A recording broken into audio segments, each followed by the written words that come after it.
Apa yang terjadi ketika anak itu stres belajar dalam kondisi tertekan dan karena menekan jiwanya mereka?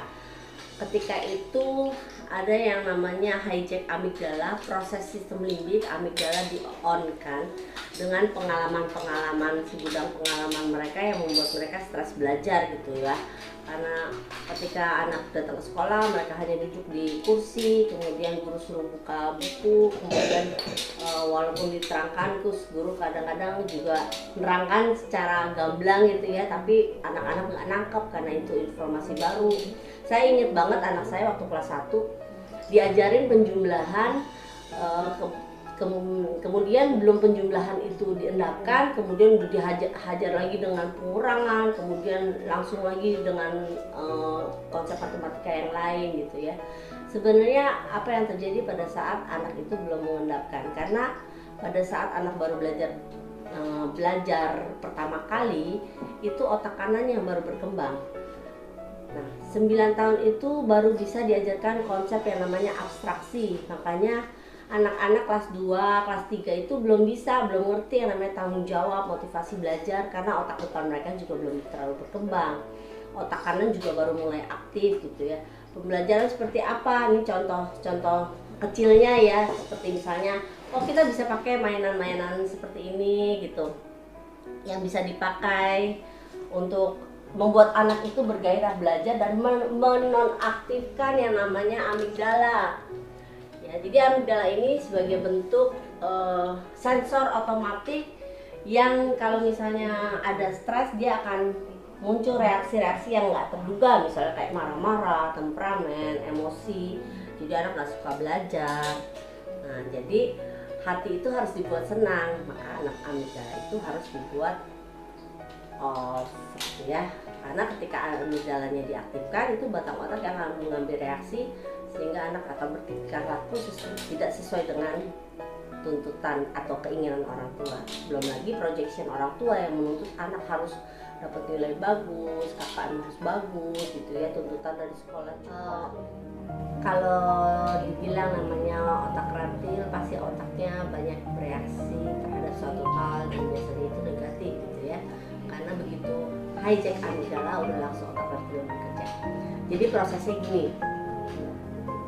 ada informasi masuk, kemudian diterima di otak depan, diproses di sistem limbik.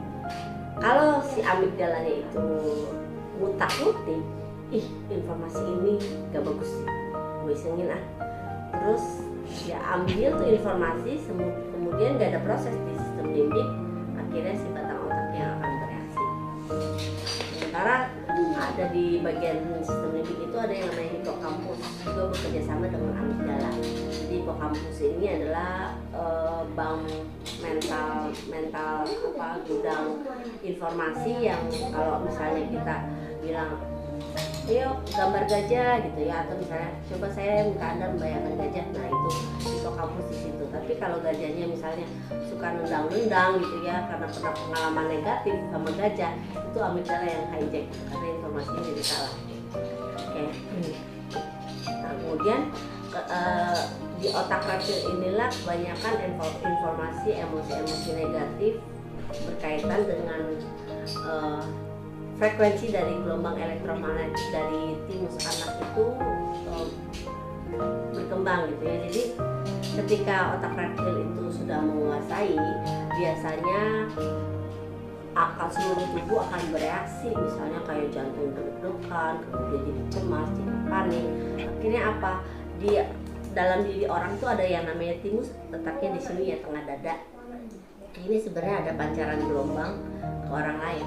Maka sering kita kalau misalnya ada orang sedih, kita ikut sedih, ada orang nangis, kita ikut nangis. Itu biasanya karena gelombang elektromagnetik yang dipancarkan dari hati atau timus seseorang gitu ya. Jadi jangan heran kalau anak itu kelihatan nggak termotivasi, nggak tanggung jawab. Itu bukan karena anak yang kelihatannya, karena perception is not the projection ya. Kalau kemarin saya bilang setiap perilaku ada intensi positifnya, dan kalau kita ngelihat orang itu cuma point of view-nya aja dari sudut pandang kita ya oke gitu kan. tapi belum tentu kenyataan yang sebenarnya, realitas internal yang dialami si anak itu. Jadi kepanikan, kemudian kecemasan orang tua juga perlu dijaga.